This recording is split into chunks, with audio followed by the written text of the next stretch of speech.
जय हिंद दोस्तों, मैं पंकज आपको अपने YouTube चैनल स्काई मैथमेटिक्स पर स्वागत करता हूं। तो चलिए दोस्तों, आज हम लोग देखेंगे मैथ मॉडल सेट का अगला क्वेश्चन।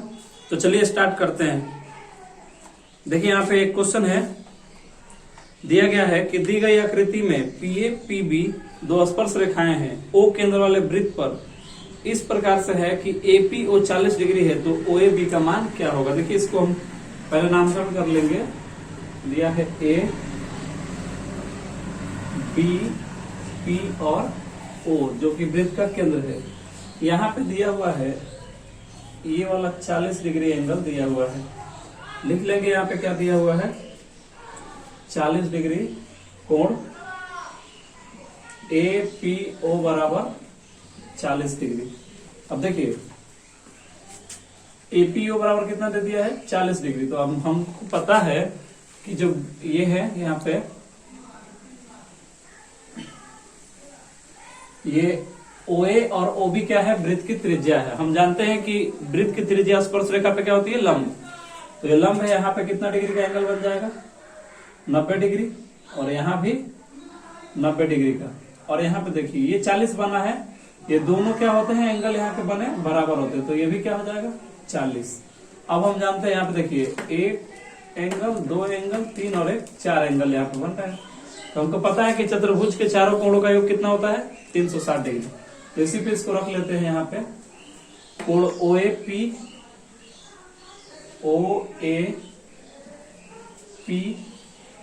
प्लस कोण APO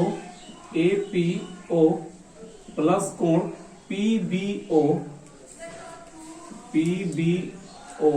प्लस कोण AOB और ये वाला कोण बराबर कितना हो जाएगा, 360 डिग्री का। अब देखिए मान रख लेते हैं OAP इसका 90 डिग्री प्लस APO ये टोटल एंगल, तो 40 था ऊपर और 40 नीचे, यानी यहाँ पे हम लिख भी सकते हैं APO बराबर कितना हो जाएगा, 40 80 डिग्री। तो यहाँ पे 80 डिग्री रख देंगे। और PBO ये भी लंब है, तो इसका भी मान कितना होगा, 90 डिग्री प्लस AOB का नहीं पता है, तो ऐसे ही लिख देंगे एंगल AOB बराबर कितना हो जाएगा, 360। सबको ऐड कर लेंगे तो 90 180 और 80 उसमें ऐड कर लेंगे, कितना हो जाएगा 260 प्लस कोण AOB बराबर कितना 360 डिग्री। अब हम AOB का मान निकालेंगे तो क्या होगा, 360 में से 260 घट जाएगा, तो कितना आ जाएगा, कोण AOB बराबर 100 डिग्री। देखिए दोस्तों ये मान कितना निकल गया, 100 डिग्री। टोटल ये कितना निकल गया, 100 डिग्री, ठीक है ना। अब देखिए यहाँ पे ये जो रेखा है ये इसको समद्विभाजित कर दी है, 100 डिग्री है तो ऊपर हो जाएगा कितना 50 डिग्री और नीचे पे कितना हो जाएगा 50 डिग्री, ठीक है दोस्तों। अब देखिए यहाँ पे APO एक त्रिभुज है, तो हमको पता है कि त्रिभुज के तीनों कोणों का योग कितना होता है, 180 डिग्री। तो चलिए इसी पर रख लेते हैं यहाँ पे। अब त्रिभुज OAP में, ठीक है दोस्तों, OAP में यहाँ पे देखिए, हाँ यहाँ पे एक चीज है, सॉरी OAP में नहीं रखेंगे, इसमें हम रख लेंगे ये वाला AOB में रखेंगे। अब यहाँ पे देखिएगा ये टोटल तो एंगल 90 बना था, अब ये वाला कितना होगा हमको पता नहीं है, यहाँ पे हम क्या मान लेंगे, x मान लेते हैं, और ये हमको पता है कितना है, 100 है। चलिए यहाँ पे लिखते हैं त्रिभुज AOB में, ठीक है ना। अब यहाँ पे देखिए क्या लिखेंगे, कोण OAB प्लस कोण OBA प्लस कोण AOB बराबर कितना 180 डिग्री। अब देखिए यहाँ पे ये पता नहीं था, x हमने मान लिया दोनों एंगलों को, तो x प्लस 100 बराबर कितना 180। तो क्या हो जाएगा 2x बराबर करेंगे तो 180 में से 100 क्या होगा, माइनस हो जाएगा, तो 2x बराबर क्या मिल जाएगा 80। और जब हम x बराबर करेंगे तो 2 इधर आके भाग हो जाएगा, कितना हो जाएगा 40। यही यही क्या हो जाएगा, आंसर हो जाएगा। देखिए इसमें सी नंबर ऑप्शन में क्या दिया हुआ है, 40। तो यही अपना आंसर हो जाएगा। चलिए अगला क्वेश्चन देख लेते हैं। यहाँ पे दिया हुआ है, दी गई आकृति में QOR वृत्त का व्यास है तथा PQ PR के क्या है, बराबर है। चलिए पहले एक वृत्त बना लेते हैं। यहाँ पे ऐसे दिया हुआ है,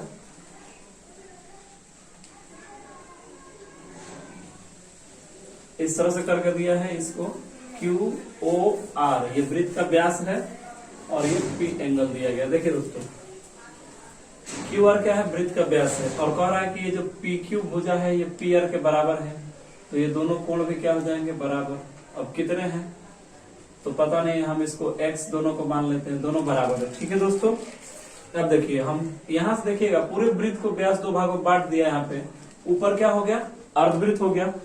और याद रखिएगा, अर्धवृत्त पे जो बनता है कोण वो होता है 90 डिग्री का। ठीक है दोस्तों, तो अब देखिएगा यहाँ पे लिखेंगे, अब क्या कर लेंगे, त्रिभुज PQR में हम देखेंगे, यहाँ पे तीनों कोणों को ऐड करेंगे। कोण QPR प्लस कोण PQR प्लस कोण PRQ बराबर कितना, 180 डिग्री। त्रिभुज के तीनों कोणों का योगफल 180 डिग्री होता है। अब इसी पे हम रखेंगे QPR यहाँ पे 90 डिग्री है, क्योंकि अर्धवृत्त पे बना कोण कितना डिग्री, 90 डिग्री का। अब यहाँ पे 90 हो जाएगा।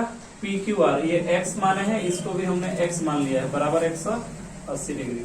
देखिए दोस्तों, x और x जोड़ लेंगे, कितना हो जाएगा, 2x बराबर 180, और प्लस इधर आके क्या होगा, माइनस 2x बराबर क्या हो जाएगा, 90 डिग्री, और x बराबर करेंगे तो कितना, 45 डिग्री। ठीक है दोस्तों, यही इसका आंसर हो जाएगा, जो कि आपको ऑप्शन नंबर सी में दिया हुआ है। इसका ऑप्शन नंबर सी क्या हो जाएगा, सही हो जाएगा।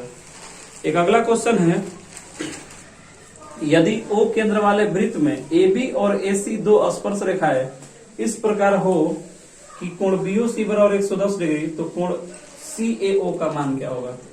चलिए इसको भी हम देख लेते हैं। यहाँ पे वृत्त बना लेते हैं छोटा सा। यहाँ पे देखिए, अब क्या कह रहा है कि इसमें AB और AC क्या है, स्पर्श रेखाएं हैं। AB और AC क्या है, स्पर्श रेखाएं हैं। AB और AC क्या है, स्पर्श रेखाएं हैं। O वृत्त का क्या है, केंद्र है। O क्या है, केंद्र मान लेते हैं। ठीक है दोस्तों, O क्या हो जाएगा, केंद्र। अब देखिए यहां से हम इसको ऐसे मिला लेते हैं।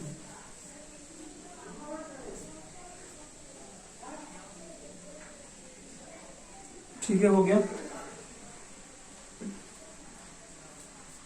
अब यहाँ पे दिया है कोण AB और AC।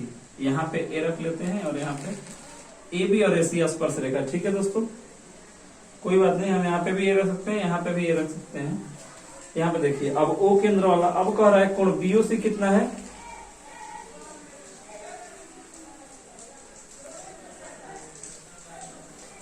कोण BOC 110 डिग्री दिया है। यहाँ पे ये 110 डिग्री दिया है। ठीक है दोस्तों, टोटल का मान कितना दिया हुआ है, 110।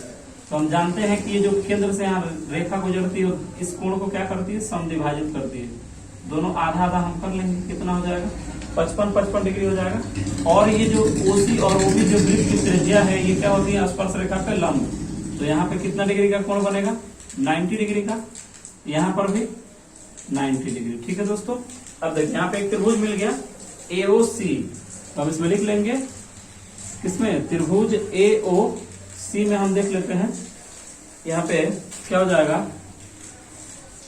कोण AOC प्लस कोण ACO प्लस कोण CAO बराबर कितना, 180 डिग्री। अब देखिए AOC ये तो 55 डिग्री हो गया है अपना, और उसके बाद से ACO का मान कितना हो जाएगा, 90 डिग्री प्लस, अब हमको CAO, कोण CAO पता नहीं है, यही लिख देंगे। अब क्या हो जाएगा, जोड़ लेंगे दोनों को, तो 145 डिग्री प्लस कोण CAO बराबर 180 डिग्री। ठीक है दोस्तों, इसको हम, चलिए इसको यहां पे लिख लेते हैं। इसको यहां देख लीजिए, दोनों को ऐड करेंगे 145 डिग्री प्लस कोण CAO बराबर कितना 180 डिग्री। जब हम कोण CAO करेंगे तो क्या मिलेगा 180 डिग्री और माइनस 145 हो जाएगा, प्लस था इधर आके क्या बन जाएगा माइनस, तो CAO बराबर क्या हो जाएगा, यहाँ माइनस कर लेंगे 5 17 से 14 35 डिग्री। ठीक है दोस्तों, यही अपना क्या है राइट आंसर है, जो कि ऑप्शन नंबर किसमें है, ऑप्शन नंबर सी में है। सी नंबर इसका ऑप्शन क्या है, सही आंसर है। ठीक है, चलिए अब देखते हैं यहाँ पे इसको सॉल्व करते हैं। स्पर्श रेखा की लंबाई कितना है 12 सेंटीमीटर और केंद्र से इसकी दूरी कितना है 13 सेंटीमीटर। तो हमको वृत्त की त्रिज्या बताना है। ठीक है, तो हम जानते हैं कि वृत्त की त्रिज्या स्पर्श रेखा पे क्या होती है, लंब। तो चलिए इसको सॉल्व कर लेते हैं। लिखेंगे त्रिभुज OPQ में, त्रिभुज OPQ में देखिए यहाँ से ये पाइथागोरस त्रिभुज हो गया, सॉरी समकोण त्रिभुज, तो इसमें पाइथागोरस प्रमेय लगा देंगे। लिखेंगे यहाँ पे क्या हो जाएगा पाइथागोरस प्रमेय से, कर्ण का वर्ग क्या होता है शेष दो भुजाओं के वर्गों के योग के बराबर। तो OT का स्क्वायर बराबर PQ का स्क्वायर प्लस OP का स्क्वायर। यहाँ पे OT यानी केंद्र से दूरी कितना है 13, तो 13 का क्या कर देंगे स्क्वायर बराबर PQ का स्क्वायर, तो PQ कितना है 12 सेंटीमीटर, तो 12 का स्क्वायर प्लस OP स्क्वायर। अब देखिए 13 का स्क्वायर 169 होता है, अब 12 का स्क्वायर क्या हो जाएगा 144 प्लस OP स्क्वायर। अब देखिए इधर प्लस में है, दूसरी तरफ जाएगा तो क्या बन जाएगा माइनस बराबर OP स्क्वायर। अब माइनस कर लेंगे कितना मिलेगा 25 बराबर OP स्क्वायर। अब स्क्वायर दूसरी तरफ जाएगा क्या बनता है रूट, 25 में रूट लग जाएगा बराबर OP। अब 25 का रूट कितना निकलता है 5, तो OP का मान कितना आ गया 5। अब देख लेते हैं ऑप्शन नंबर सी है, इसका ऑप्शन नंबर सी क्या है सही आंसर है। वृत्त की त्रिज्या कितना हो जाएगा 5 सेंटीमीटर। अगला क्वेश्चन है कि दी गई आकृति में O वृत्त का केंद्र है तथा कोण QPR 60 डिग्री है, तो OQR का मान बताना। चलिए एक वृत्त बना लेते हैं यहाँ पे।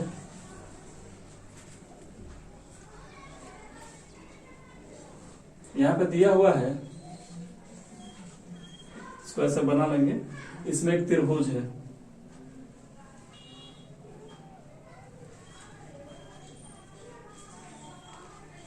इसके अंदर भी एक त्रिभुज दिया हुआ है जो कि केंद्र से मिला है यहाँ पे, और इसका O नामकरण किया है। त्रिभुज है ये बड़ा वाला PQR और ये क्या है केंद्र है O। अब यहाँ पे देखिए दिया हुआ है QPR यानी ये कितना डिग्री है 60 डिग्री। ठीक है, तो हम जानते हैं कि जो यहाँ जो एंगल बनता है उसका ये दोगुना होता है 120 डिग्री हो जाएगा। वृत्त वाले चैप्टर में आपको पढ़ाया गया है। यहाँ पे देखिए 120 डिग्री हो जाएगा। तो अब देखिएगा इसमें ये OR और OQ वृत्त की त्रिज्याएं हैं, तो वृत्त की त्रिज्या क्या होती है बराबर। अब देखिए यहाँ पे एक त्रिभुज बन रहा है OQR। अभी बराबर भुजा है तो यहाँ पे जो कोण बनेगा वो भी क्या होगा बराबर, तो हम इसको कितना मान लेंगे x मान लेते हैं। ठीक है, अब इसको सॉल्व करते हैं। लिखेंगे त्रिभुज OQR में। ठीक है दोस्तों, OQR में क्या होता है त्रिभुज के तीनों कोणों का योगफल 180 डिग्री। अब यहाँ पे रखेंगे कोण QOR प्लस कोण ROQ प्लस ROQ नहीं RQO O हो गया Q हो गया। अब यहाँ पे क्या रख लेना है R, तो लिख लेंगे यहाँ पे कोण ORQ बराबर कितना डिग्री 180 डिग्री। ठीक है, अब QOR का मान कितना है 120 डिग्री प्लस RQO और ORQ दोनों x हमने माना है क्योंकि बराबर है, बराबर कितना 180 डिग्री। अब देखिए 120 इधर आएगा तो क्या बन जाएगा माइनस, क्योंकि इधर प्लस में है। ये जोड़ लेते हैं 2x हो जाएगा बराबर 180 और प्लस का 120 इधर आके क्या बन जाएगा माइनस। आगे कर लेते हैं यहाँ पे 2x बराबर कितना मिलेगा 60 डिग्री और x बराबर क्या हो जाएगा 60/2 यानी कि x बराबर 30 डिग्री। यही क्या हो जाएगा राइट आंसर हो जाएगा, जो कि ऑप्शन नंबर आपको बी में है, तो इसका ऑप्शन बी सही हो जाएगा। अब अगला क्वेश्चन देख लेते हैं। यहाँ पे लिखा हुआ है आंकड़े 15, 20, 84, 29, 41 कमा 45, 60, कमा 65 का परिसर है। हमको क्या बताना है? परिसर। तो हम जानते हैं कि परिसर क्या होता है? उच्चतम मान माइनस न्यूनतम मान। चलिए इसको पहले इरेज कर लेते हैं।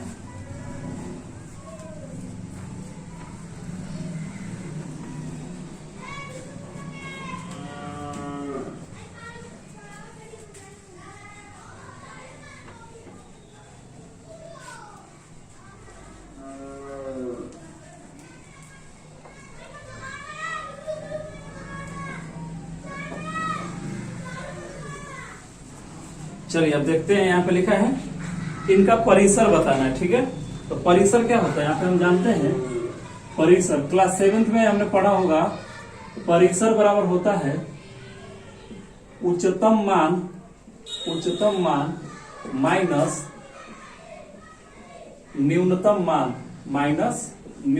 मान, यानी कि सबसे बड़े वाले वैल्यू में से सबसे छोटा वाला वैल्यू क्या कर लेंगे?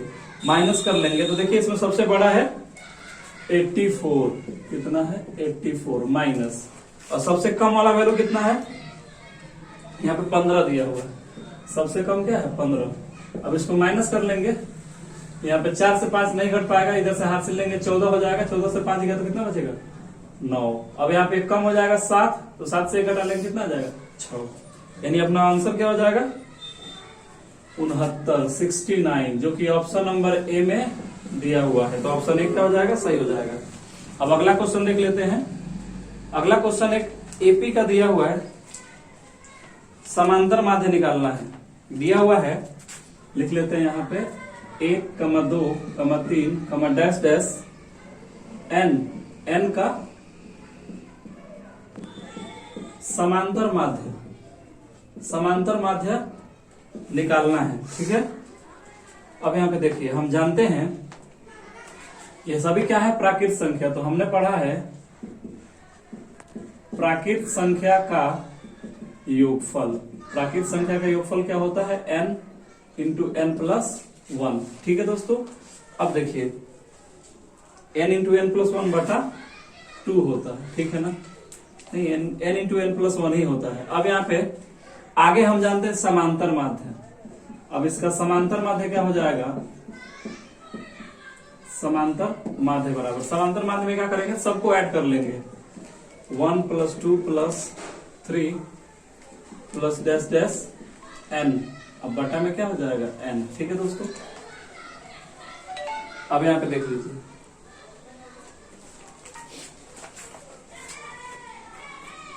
अब समांतर माध्य निकालना है। तो क्या कर लेंगे? यहाँ पे n इंटू n प्लस 1 बटा में 2। यहाँ पे बटा में 2 रख लेंगे, ये होता है, और बटा में क्या हो जाएगा? n। ठीक है दोस्तों, यहाँ मिस्टेक हो गया था, 2 होगा। प्राकृत संख्या होगा इंटू n प्लस 1 बटा 2। ठीक है, अब इस पे रख देंगे, n से n क्या हो जाएगा? कैंसिल। तो क्या मिलेगा? n प्लस 1 बटा 2। चेक कर लेते हैं, ऑप्शन नंबर सी में दिया हुआ है। ऑप्शन नंबर सी इसका क्या है? राइट आंसर है। ठीक है दोस्तों, अब अगला एक क्वेश्चन है, एनसीईआरटी से क्वेश्चन है। फॉर्मूला दिया हुआ है, यदि 3 माध्यक, देखिए यहाँ पे 3 माध्यक बराबर बहुलक प्लस x माध्य, तो x का मान क्या होगा? तो हम आपको याद दिलाना चाहते हैं, यहाँ पे एक फॉर्मूला होता है, बहुलक बराबर 3 माध्यक माइनस 2 माध्य। ठीक है दोस्तों, बहुलक बराबर क्या होता है? 3 माध्यक माइनस 2 माध्य होता है। अब देखिए क्या किया है, इसी माइनस के मान को इधर लेके आ जाएंगे, तो क्या हो जाएगा? बहुलक प्लस हो जाएगा 2 माध्य, प्लस क्या हो जाएगा? 2 माध्य बराबर क्या? 3 माध्य। तो यही तो पूछा था, यहाँ पे x माध्य लिख दिया था, तो इसका वैल्यू क्या हो जाएगा? 2, जो कि आपको सी नंबर ऑप्शन में दिया हुआ है। तो इसका ऑप्शन नंबर सी क्या हो जाएगा? राइट आंसर हो जाएगा। चलिए अगला क्वेश्चन देखते हैं। यहाँ पे बहुत सारे नंबर दिए हुए, पूछा है कि इनका बहुलक क्या है। अब इसमें हम आपको नंबर बताते हैं। दिया है 12, 13, 11, 14, 12, 13, 15, 11, 13। ठीक है दोस्तों, अब यहाँ पे बहुलक क्या होता है? जिसकी बारंबारता क्या होती है? अधिक होती है। जिसकी बारंबारता अधिक होती है, अर्थात जो अधिक बार वैल्यू रिपीट होता है वही हमारा बहुलक होता है। तो इसमें देख लेते हैं सबसे अधिक बार क्या रिपीट हुआ है। इसमें 13 जो है सबसे अधिक बार रिपीट हुआ है, तो बहुलक का मान क्या हो जाएगा, 13 हो जाएगा, जो कि आपको ऑप्शन नंबर सी में दिया हुआ है। सी ऑप्शन इसका क्या है, सही ऑप्शन है। अगला क्वेश्चन है, यदि 7, 9, 13, 15, x, 10 हो तो x का मान क्या होगा। ठीक है दोस्तों, तो चलिए इसको इरेज कर लेते हैं। उसके बाद से देखते हैं क्वेश्चन क्या है।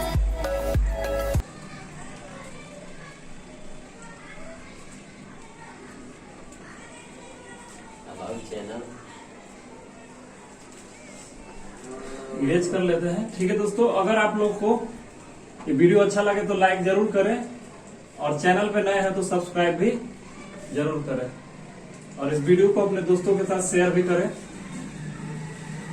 चलिए अब बनाते हैं इस क्वेश्चन को।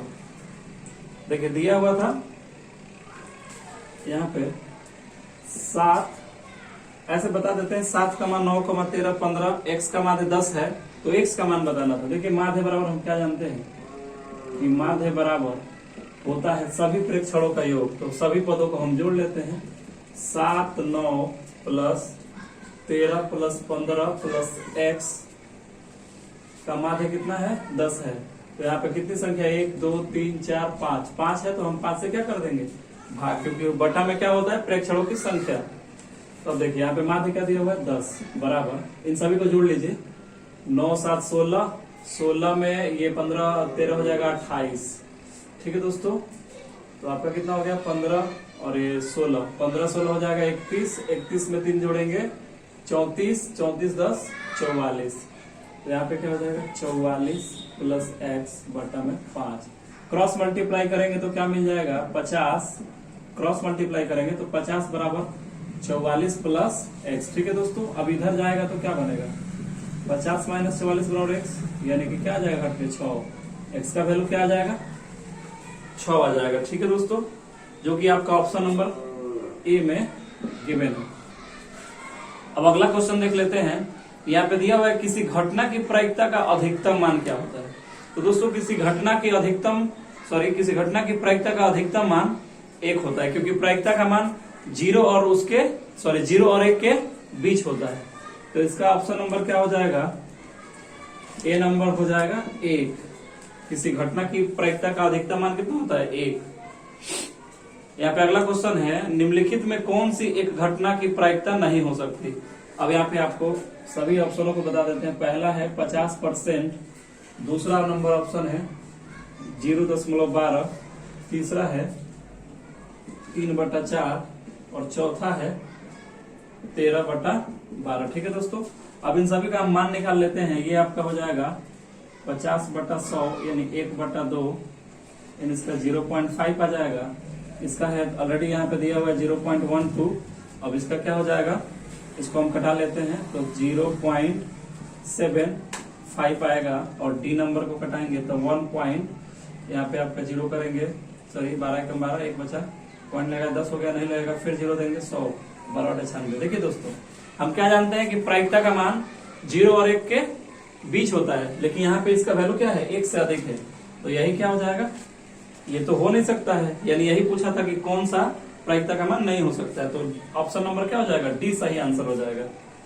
अगला क्वेश्चन है, एक न्याय संगत पासा को फेंका गया तो 2 के गुणे जाने की प्रायिकता क्या होगी। चलिए अब लिख लेते हैं। पासे में नंबर कौन कौन से होते हैं, 1, 2, 3, 4, 5, 6। हमको क्या बताना है, 2 का गुणज। क्या बताना है, 2 का गुणज आने की प्रायिकता। तो 2 का गुणज क्या होते हैं, 2, यहाँ पे और क्या हो जाएगा 4, 6। ठीक है दोस्तों, 3 आ रहे हैं, तो प्रायिकता का मान क्या हो जाएगा, तो प्रायिकता क्या हो जाएगा 3 है ना, प्रेक्षण तो 3 और बटा में कितना, टोटल नंबर 6, यानी 1/2 हो जाएगा, जो कि आपको ऑप्शन नंबर यहाँ पे ऑप्शन नंबर ए में दिया हुआ है। इसका ए ऑप्शन क्या है, सही है। ठीक है दोस्तों, अगला क्वेश्चन है, अच्छी प्रकार से फेंटी गई एक ताश की गड्डी में से एक पत्ता या दृक्षय निकाला जाता है, यानी बिना देखे निकाला जाता है, तो इसके लाल रंग के पत्ता होने की प्रायिकता क्या होगी। तो दोस्तों मैं बता दूं आपको कि किसी भी ताश के गड्डी में 52 पत्ते होते हैं, कुल 52 पत्ते, जिसमें 26 पत्ते क्या होते हैं काले रंग के और 26 पत्ते क्या होते हैं लाल रंग के होते हैं। 26 पत्ते लाल रंग के होते हैं। अब इस लाल में सब आते हैं, अब जितने भी नंबर होते हैं ताश में सभी नंबर 26 में आ जाएंगे लाल में। तो अब देख लीजिए क्या पूछा गया हमसे कि लाल होने की प्रायिकता क्या होगी, लाल रंग का पत्ता होने की प्रायिकता। तो प्रायिकता का मान यहाँ पे क्या हो जाएगा, टोटल कितने नंबर है लाल 26 और कुल ताश के गड्ढे में कितने पत्ते हैं 52। इसको कटा लेंगे कितना आ जाएगा 1/2। यही अपना ऑप्शन क्या हो जाएगा सही हो जाएगा, जो कि आपको ऑप्शन नंबर ए में ही दिया हुआ है। ऑप्शन नंबर ए इसका क्या है सही है। ठीक है दोस्तों, अगला क्वेश्चन है 2 न्याय संगत सिक्के उछाले जाते हैं तो कम से कम एक शीर्ष आने की प्रायिकता क्या होगी। देखिए 2 सिक्कों को हमने उछाला तो उसमें परिणाम क्या हो सकते हैं, या तो दोनों में हेड हो सकता है, दोनों में हेड हो सकता है, या टैल हो सकता है, या हेड या टैल हो सकता है, या टैल या हेड हो सकता है। कुल कितने परिणाम है, कुल 4 परिणाम है। अब पूछा क्या गया है कम से कम एक शीर्ष आने की प्रायिकता। मान लेते हैं हमको हेड पूछा है तो कम से कम क्या आना चाहिए, एक हेड आना चाहिए। देख लीजिए कितनी बार है 1 2 3 बार। ठीक है दोस्तों, तो प्रायिकता का मान क्या हो जाएगा, कम से कम एक शीर्ष आने की प्रायिकता 3 बार है तो 3, और टोटल प्रायिकता का कितना है, टोटल घटना कितनी बार आई है 1 2 3 4 बार, तो 3/4। यही इसका राइट आंसर हो जाएगा, जो कि आपको ऑप्शन नंबर डी में दिया हुआ है। इसका डी नंबर ऑप्शन क्या है सही है। ठीक है दोस्तों, अगला क्वेश्चन है 3 सिक्कों की उछाल में संभव परिणामों की संख्या है। तो देखिए इसका एक हम आपको बहुत इजी ट्रिक बताते हैं, रटने की जरूरत नहीं होगी। यहाँ पे देखिए जब 2 सिक्कों को हम एक बार उछालते हैं, 2 सिक्कों को एक बार हम उछालते हैं तो इसका पावर 2 के पावर क्या कर देंगे 1, तो उसके कितने परिणाम हो जाएंगे 2। अगर 2 सिक्कों को हम एक साथ उछालते हैं तो कितने परिणाम होंगे, 2 का स्क्वायर कर लेंगे कितना 4 हो जाएंगे। अगर 3 सिक्कों को हम उछालते हैं तब उसका कितना परिणाम हो जाएगा, तो इसका पावर कितना कर देंगे 3, तो 3 का पावर यानी कि 2 को 3 बार मल्टीप्लाई करेंगे तो 8 आ जाएगा। ठीक है दोस्तों, आप इसको चेक भी कर सकते हैं, इसका ऑप्शन नंबर डी सही हो जाएगा। ठीक है, चलिए अगला क्वेश्चन देखते हैं। चलिए अब इसको इरेज कर लेते हैं पहले।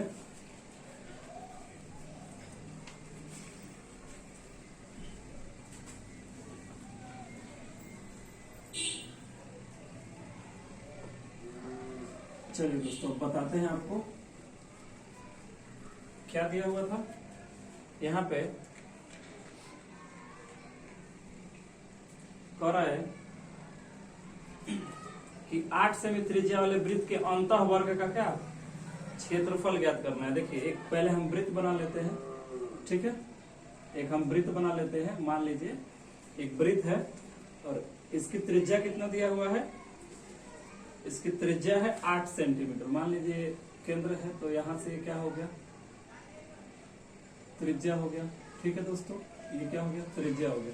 अगर हम इसको इधर भी बढ़ा देंगे तब क्या हो जाएगा व्यास, तो 8 था तो कितना हो जाएगा 16 हो जाएगा। ठीक है, लेकिन हमसे क्या पूछा हुआ है इसके अंदर बने वर्ग। मान लीजिए कि इसके अंदर एक वर्ग बन रहा है। ठीक है दोस्तों, मान लीजिए कि इसके अंदर क्या है एक वर्ग बन रहा है, तो क्या हो जाएगा एक हम वर्ग बना लेते हैं। मान लीजिए ऐसे वर्ग बन गया। अब इसको हम नामकरण कर देते हैं ए बी सी और डी। अब देखिए तो ये बीच वाला क्या दिख रहा है वर्ग का विकर्ण। ठीक है, तो हम क्या जानते हैं कि वर्ग का विकर्ण बराबर क्या होता है √2a। ठीक है दोस्तों, तो वर्ग का विकर्ण कितना है 16 बराबर क्या हो जाएगा √2a। √2 इधर आके क्या हो जाएगा भाग हो जाएगा, √2a बराबर a। ये क्या हो गया भुजा का मान निकल गया। ठीक है ना, अब हमसे पूछा क्या है कि इसका क्षेत्रफल क्या होगा। तो हम जानते हैं कि वर्ग का क्षेत्रफल भुजा का क्या होता है स्क्वायर। ठीक है ना, तो यहाँ पे भुजा का क्या कर लेंगे स्क्वायर, तो 16/√2 का क्या हो जाएगा स्क्वायर करेंगे तो 16 का स्क्वायर कितना आ जाएगा 256 और √2 का स्क्वायर क्या हो जाएगा 2। ठीक है दोस्तों, तो इसको कटा लेते हैं। 12 दूना 24 और 2 8 16, कितना हो जाएगा 128 सेंटीमीटर स्क्वायर। ठीक है दोस्तों, ऑप्शन नंबर इसका क्या है डी नंबर इसका ऑप्शन क्या है, राइट आंसर है। अगला क्वेश्चन है, दो वृत्तियों के परिधियों का अनुपात 4:5 है, तो इनके क्षेत्रफलों का अनुपात क्या होगा। देखिए दोस्तों, अगर आपको परिधियों का अनुपात दिया है और क्षेत्रफलों का अनुपात आपसे पूछता है, तो सीधे सीधे इसका क्या कर देना है, इसका वर्ग कर देना है। ठीक है दोस्तों, क्योंकि मैथ क्या है, फॉर्मूला ही है। ठीक है ना, इसमें सब फॉर्मूला का खेल है। ठीक है दोस्तों, डी नंबर क्या हो जाएगा, इसका राइट ऑप्शन क्या हो जाएगा डी। ठीक है ना, डी नंबर इसका ऑप्शन राइट आंसर हो जाएगा। ठीक है, अगला क्वेश्चन है, यदि एक समबाहु त्रिभुज का क्षेत्रफल 9√3 सेंटीमीटर स्क्वायर है, तो इसकी भुजा का मान क्या होगा। ठीक है ना,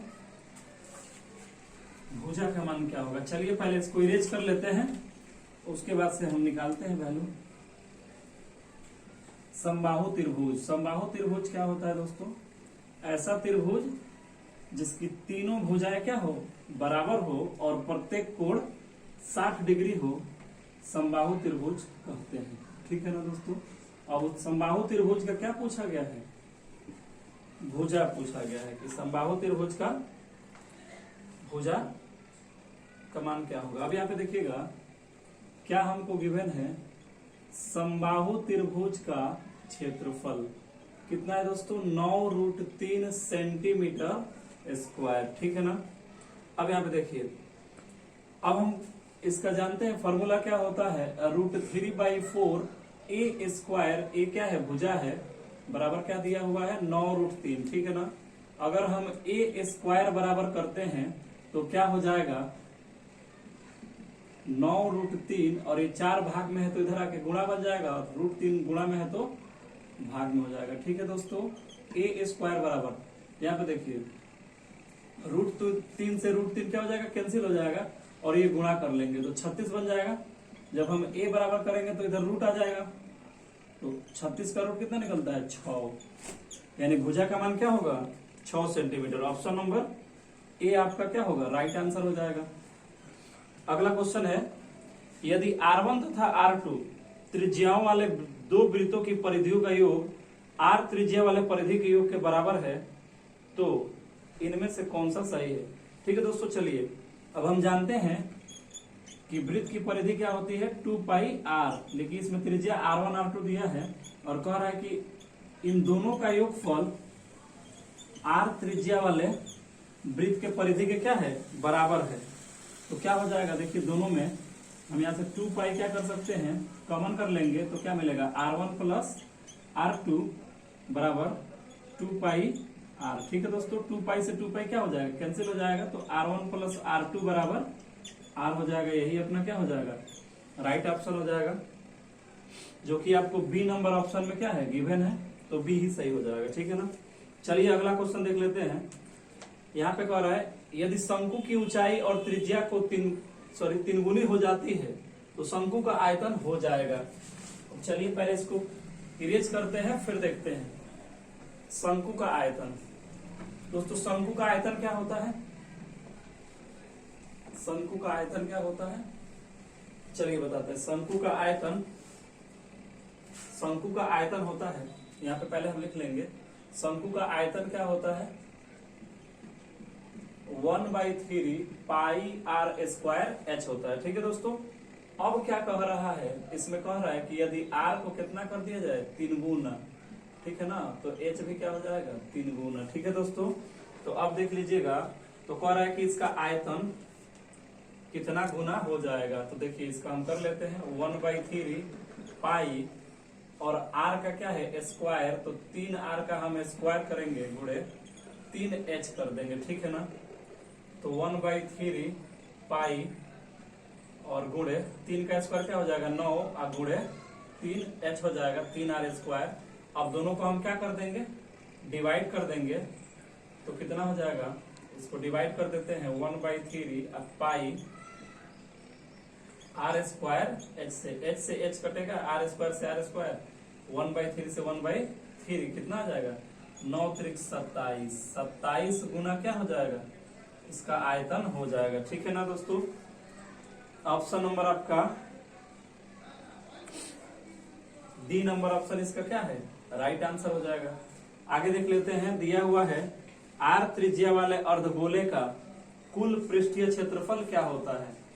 तो देखिए दोस्तों, अर्धगोला का हम जानते हैं वक्र, अर्धगोला का वक्र पृष्ठीय क्षेत्रफल 2 पाई आर स्क्वायर होता है। अर्धगोला का कितना होता है वक्र पृष्ठीय क्षेत्रफल 2 पाई आर, लेकिन हमसे क्या पूछा गया है, कुल पृष्ठीय क्षेत्रफल, कुल पृष्ठीय क्षेत्रफल क्या हो जाता है 3 पाई आर स्क्वायर। यही अपना क्या हो जाएगा, राइट आंसर हो जाएगा, जो कि ऑप्शन नंबर कहाँ है, बी में दिया हुआ है। बी नंबर इसका ऑप्शन क्या है, राइट हो जाएगा। आगे देख लेते हैं, यहाँ पे दिया हुआ है शंकु के छिन्नक का आयतन क्या होगा। तो दोस्तों देखिए, मैथ सब फॉर्मूला का खेल है। यहाँ पे देखिए, इसमें सीधे सीधे ऑप्शन में आपको गिवन है, ए नंबर इसका ऑप्शन राइट हो जाएगा।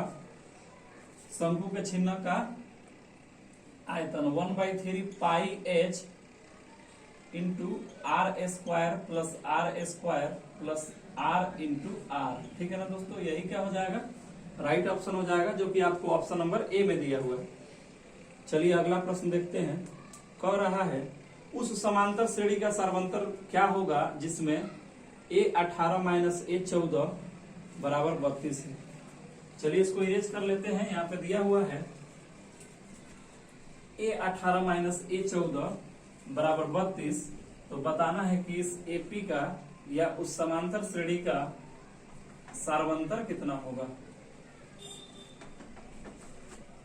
चलिए दोस्तों देख लेते हैं, यहाँ पे a18 माइनस a14, ठीक है ना। देखिए यहाँ पे a18 माइनस a14 बराबर कितना है 32। देखो यहाँ पे दोस्तों 18वां पद है और 14वां पद है, ठीक है ना। तो इसको हम क्या लिख सकते हैं, a plus 17d minus a plus 13d बराबर कितना 32 है, ठीक है ना दोस्तों।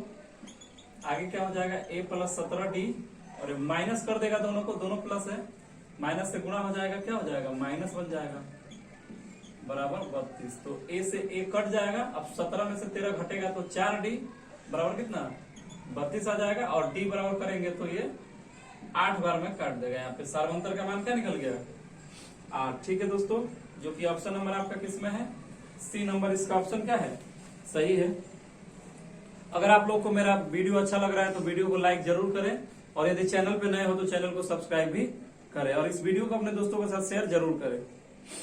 अगला है गोला का व्यास दिया हुआ है। देखिए दोस्तों, गोले का व्यास है 42 सेंटीमीटर, तो इसका पृष्ठीय क्षेत्रफल क्या होगा। तो यहाँ पे व्यास कितना दिया हुआ है 42 सेंटीमीटर, तो त्रिज्या क्या हो जाएगा 42/2, क्योंकि त्रिज्या व्यास की क्या होती है आधी। ये प्रश्न एकदम आता है ऑब्जेक्टिव में, याद रखिएगा। त्रिज्या व्यास का कितना होता है आधा होता है, और व्यास त्रिज्या का दुगुना होता है, ठीक है दोस्तों। तो इसको करेंगे 21 सेंटीमीटर आ जाएगा।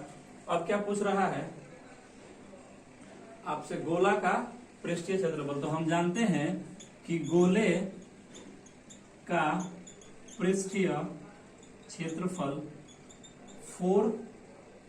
4 पाई आर स्क्वायर होता है, ठीक है दोस्तों, 4 पाई आर स्क्वायर होता है। तो चलिए इसमें रख लेते हैं, यहाँ पे 4 पाई का मान क्या होता है 22/7 गुणे आर स्क्वायर यानी 21 गुणे 21 कर लेंगे। यहाँ पे देखिए कटेगा 7 से 3 बार में। अब इसको गुणा कर लेते हैं, 22 चौका 88 और गुणे 21 तिहाई 63, ठीक है ना। अब इन दोनों को गुणा करके बता देना। देखिए यहाँ पे कर लेते हैं, 88 से किस में करना है 63 से, 3 8 24 के 4, 2 हासिल 26 हो जाएगा। अभी 6 8 48 के 8 हासिल 4, 8 7 के 48 और 4 कितना 52, ठीक है दोस्तों। इसको जोड़ लेते हैं, 4 814 के 4 हासिल है 5, और ये क्या हो जाएगा 5, 55 44। यहाँ पे क्या मिल गया 55 44 सेंटीमीटर स्क्वायर, जो कि आपका ऑप्शन नंबर सी में दिया हुआ है। ऑप्शन नंबर सी में, इसका सी नंबर ऑप्शन क्या है दोस्तों, सही है। चलिए अगला क्वेश्चन एक देखते हैं। यहाँ पे दिया हुआ है एक बेलन की ऊंचाई 14 सेमी है और बेलन के वक्र सतह का क्षेत्रफल 264 सेमी स्क्वायर है, तो इसका आयतन क्या होगा। पहले इसको इरेज कर लेते हैं।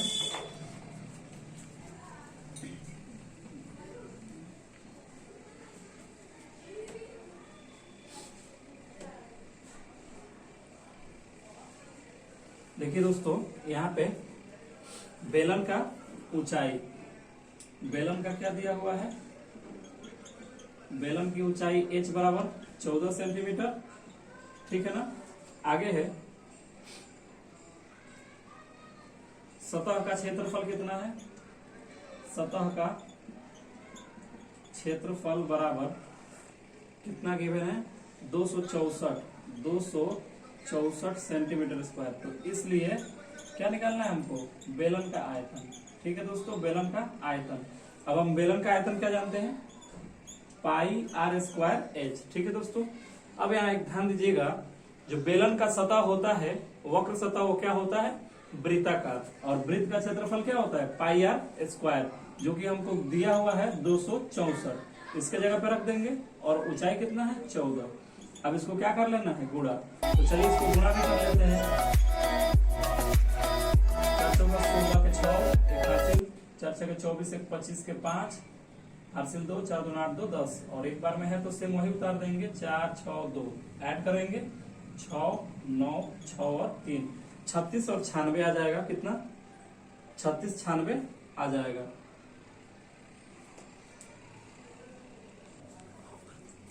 ऑप्शन नंबर किसमें है, ए में। ठीक है दोस्तों, इसका ए नंबर ऑप्शन क्या हो जाएगा, सही हो जाएगा। तो आज के वीडियो में बस इतना ही। इसी प्रकार के YouTube वीडियो देखने के लिए मेरे चैनल को सब्सक्राइब जरूर करें।